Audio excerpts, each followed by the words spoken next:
Welcome back to ShopDog-Garage. I'm going to turn off this fan real quick and I'll give you a rundown. Okay, we've actually done a little bit of work off camera, doing a few other things. But what we're going to work on today is the seatbelt mounting. If you recall, I need to put a little window in these for the belt to run through. Well, what I did was I ordered some used clips from a Volkswagen Jetta of all things. They're here, and then I cut out a little pattern on the laser so I can use that to figure out what my slot needs to look like. And these have little retainers. So I'm going to do something absolutely terrifying. I'm going to take those out, I'm going to mark them, I'm going to cut that fancy looking leather, and I'm going to grind out the fiberglass behind them. Haven't decided exactly what tool is the right tool yet, but I will let you know. Alright, working with my little tool that I've made there that mirrors our outline. I know where we've roughly got to be. One thing to remember though is got a window turner there. Nothing I can do about that. I have to get the stubby kind, and you're just going to fight the seatbelt. Not a lot I can do.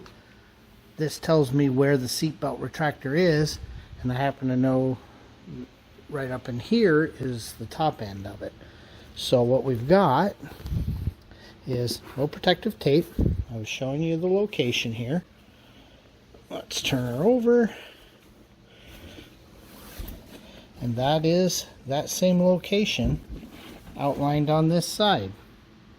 So, as terrifying as it is, that's what we've got to do. But you can see that that is in line with the window cranker. Not a lot I can do there. Took a very, very small drill bit and drilled the centers of the holes through. In fact, we had it on tape there. And now I'm just lifting the glue. And then what I'm going to do is stuff some cardboard in there so that when I cut the fiberglass, I'm less likely to cut the vinyl. For better or for worse, we have our first cut. It's sliced, ready to fold. So we're going to see if we can get that to go in.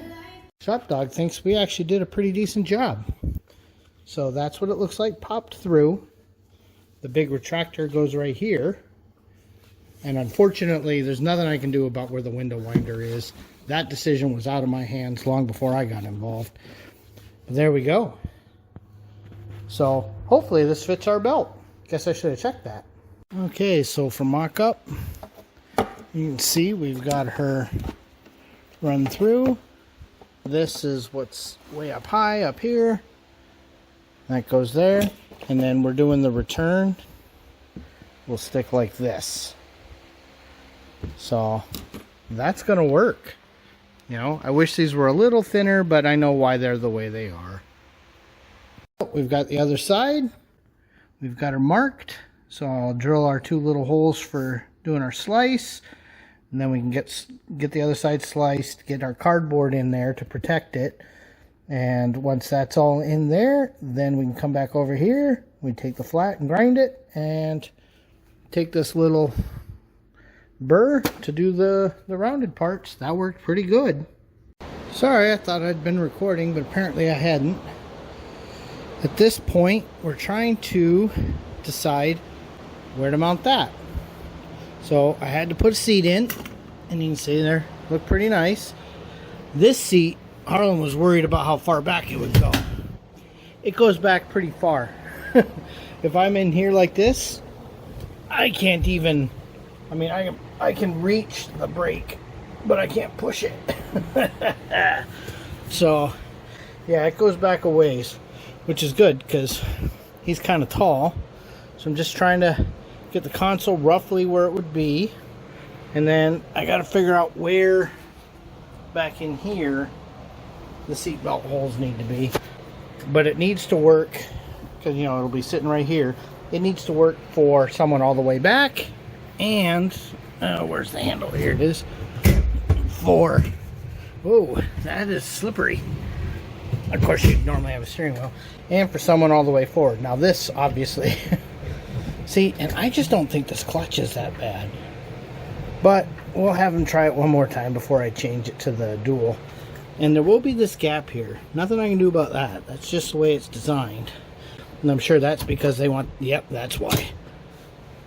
So we may need to make a block off, but we gotta be careful because that's also our heater duct. So, well, I know that is what it is. And then obviously the shifter will be in here somewhere. It'll fall between those two tape lines because that's where the hole is. But until we know how far it is, we don't want to cut that until we have to. So let me focus on what I'm doing. ShopDog's super curious. And just to prove that the aftermarket hates me, just one more thing we're gonna have to figure out is, okay, see how this is a nice solid plastic piece that has to mount to this trans tunnel, you know, in here-ish. Well, here's a problem. How do I do that? So I'm actually going to have to make a structure for that to bolt to, that this slides between. Holy monkeys. Might be done for tonight. I think that's... Sorry about that. Hope nobody got too sick. I'm not even going to edit that out because it might be pretty funny.